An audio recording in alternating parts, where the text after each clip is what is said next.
Hi everyone, তোমাদের জন্য নিয়ে এসেছি আজকে ভেজ মোমো রেসিপি। যার জন্য কড়াইয়ে সামান্য তেল গরম করে তাতে আগে থেকে জিরিয়ে রাখা আদা, রসুন, পেঁয়াজ, লঙ্কা, বিনস, গাজর, ক্যাপসিকাম আর সাথে ফুলকপি দিয়ে ভালো করে পুরটা টেলে নিতে হবে।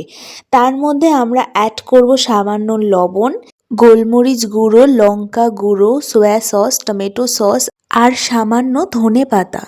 এরপর ভালো করে পুরটাকে আমরা মিক্সড করে নেব আর এর মধ্যে থাকা জলটাকে আমরা শুকিয়ে নেব। এরপর মোমোর জন্য একটা ডো তৈরি করে নেব। ময়দা, সামান্য লবণ, তেল দিয়ে একটু মেখে তারপর জল দিয়ে একটা ডো তৈরি করে নেব। এরপর ডো থেকে ছোট ছোট লেচিকে ভালো করে বেলে নিয়ে তার চারপাশে একটু জল লাগিয়ে এরপর ভেতরে পুরটা ভরে নিজের পছন্দ মতো শেপ দিয়ে নেব। আমরা অনেক রকম শেপ দিয়েছি, তোমাদের কাছে যেটা ইজি হয় তোমরা সেই শেপটা দেবে। ভালো করে মোমোটা তৈরি করে নিয়ে আমরা কড়াইয়ে এবার মোমোটাকে স্টিম হতে দেব। তার জন্য কড়াইয়ে জল গরম করে নিয়ে তার মধ্যে একটা ছিদ্রযুক্ত বাসন বসিয়ে দেব এবং তাতে ভালো করে তেল মাখিয়ে নেব।